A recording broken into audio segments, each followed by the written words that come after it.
As promised, let's introduce Michelle Schneider. She's Chief Strategist at marketgauge.com. She's our most recent guest here on The Open. And Michelle, first of all, thank you for joining us. It's always great to touch base with you. You believe that this market is a sell the rallies market until several things happen. What would it take to convince you that rallies in this market are durable? Well, for one, there would have to be some kind of resolution on the tariff policy. We're hearing a lot of rhetoric. In fact, Donald Trump just tweeted that he thinks things are going well with tariffs. He's been kind of transparent, so we can't dismiss that entirely, but we need more evidence than just a tweet. That's number one. Obviously, we're having some issues here with our treasuries and with our dollar. I think that's spooking people as well because China, it's believed that China is selling our dollars and also selling our debt. So that's an issue. I think you really have to keep focusing on the consumer at this point. We know we had PPI, CPI. It is showing several levels of prices coming down, but still not necessarily convincing, again, because of tariffs. And I think that we just also have to see less volatility at this point. You know, the VIX has been all over the place, and people are watching. Everybody's watching. I mean, people who never even thought about the stock market are watching.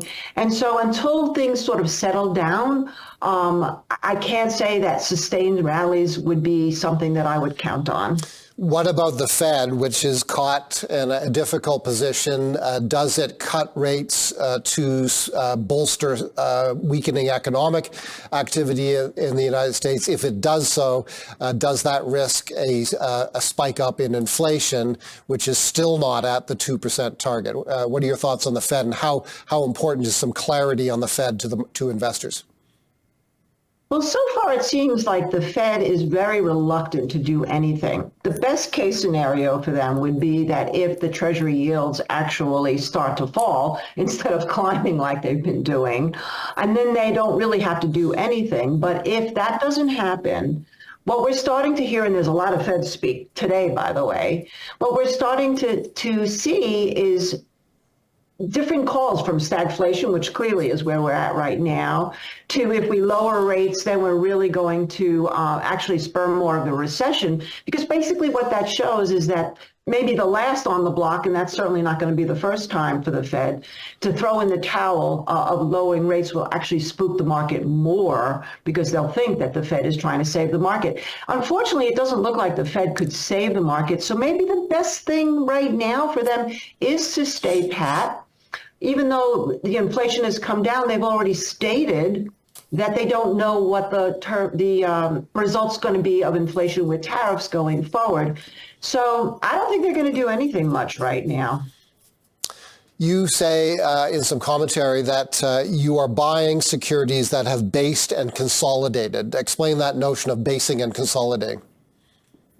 Well, from a technical standpoint, there are a few stocks that made new lows and then spiked up and actually have had some follow through.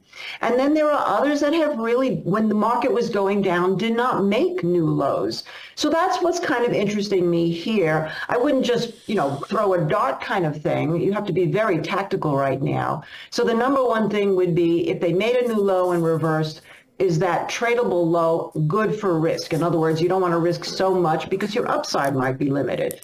And if something is consolidated and did not make a new low, again, what's your risk if that consolidation breaks? And again, with a limited upside in this current environment. So that's kind of how we've been shopping. And believe it or not, the SPY itself is a great example of something that made a new low, had that great reversal, had some follow through, and now is in that range.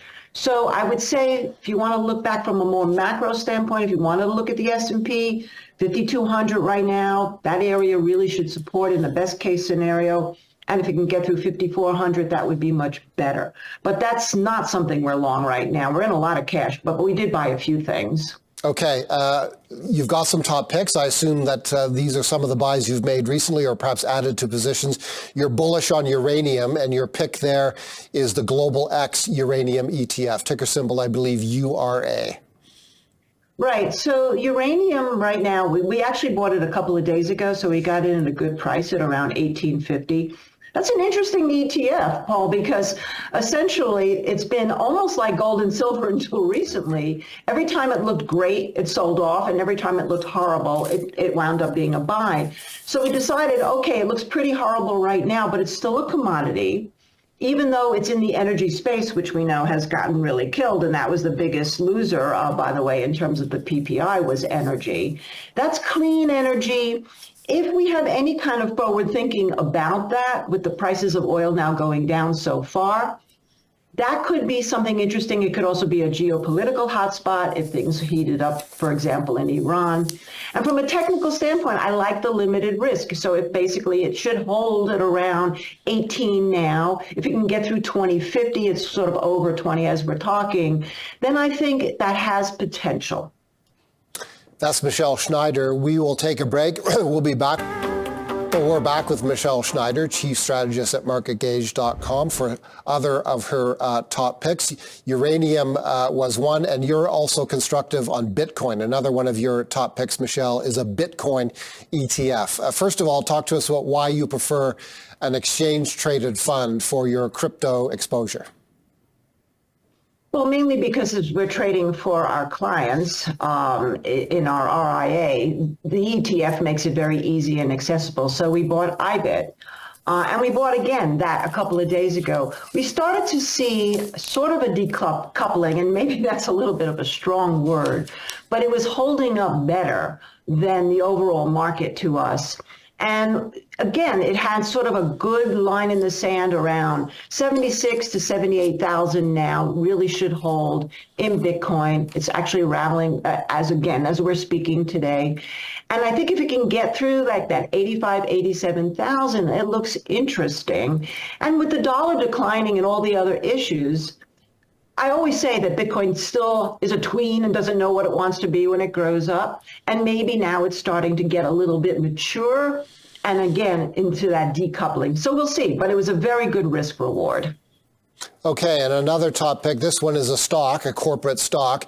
Symbotic is the name of the company. SYM is the ticker. It's an automation company, and its shares are trading very close to a 52-week low. We've got it up on our screen right now. Yeah, that is definitely of the three the most speculative, because I really, really like commodities, by the way. If we just for 1 second go back to uranium, is just one of the commodities. If you're looking at corn and wheat and soybeans, they all look like they're basing out. Corn is actually doing much better. Even lithium is looking good. So what this is suggesting to me that the commodities play outside of gold and silver, which you and I have talked about for a long time now, Paul, those look interesting to me. So Symbotic is more of a thematic play with a very tight risk, by the way. It breaks the lows, we're gone. But it is automation, it is robotics, it is something that Walmart is using. It's expensive to put in, and it takes a couple of years to install, but basically it really makes the whole idea of inventory a lot more efficient. And so if we are going into a robotics automation world, at these levels, it could be cheap, but again, you got to be very nimble in this type of market. Okay, you mentioned gold and silver. Let's go there next. This is another day on which the futures contract of gold has broken into new record high territory. 3,256 US dollars per ounce is now the highest price ever of futures contract gold. And as you've noted, you've spoken earlier not only about gold, but its relationship with the silver price, which is also rallying. What should investors understand about these two metals? Well, first of all, commodities in general, since we just talked about a whole bunch, I was a commodities trader on the floor in New York for many, many years. And one thing I learned and I can share with you is that commodities generally are very speculative, right? They're not a stock, they're not an investment, they're a trade. So when they go up and they're sold into, or when they go down and they're bought into, that's one thing. But when they go up, and then they continue to go up, that's where you get classic parabolic moves. So that's what we're seeing happen in gold. As far as silver right now, looking at that gold to silver ratio, it's crazy. When I think last time it was at 90 when we spoke, now it's at 102. So obviously we're still seeing gold as the safety play. Silver is being dragged along. Where does silver get interesting? If that ratio starts to come down. So in other words, right now gold's 102 times the price of silver. If we start to see that breakdown maybe under 100, perhaps we can say that there's a topping action, in which case silver could make a good run for it. It's around 31, 32. It got to 35. So right now we're not seeing that same sentiment as we're seeing in gold, but that could change. The news has been dismal for investors who are long crude oil and long many of the companies that produce crude oil. Are we close to a bottom there? Is there any way of knowing or determining whether we're getting close to a bottom in crude? You know, it's such an interesting, oil in itself is so interesting because it has a silver lining, obviously, with the lower prices. That could be good for the consumer because they're not filling up at high prices and they could spend money elsewhere. And that's, by the way, the vanity trade. We're still looking at that, although we've stayed away for now. In terms of, though, as a signal for recession, that's the bad sign. But I like to look at it even one step further. Maybe, in spite of what the administration started out with, the drill, baby, drill, this decline in the oil prices shows that in terms of energy demands, and there are still very high energy demands, it's the dinosaur it really is, which is exactly where oil comes from, right? So I don't really...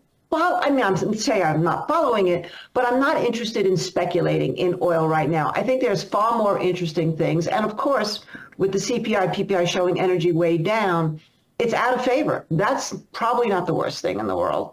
Michelle, thank you so much for a couple of great conversations. Michelle Schneider, Chief Strategist at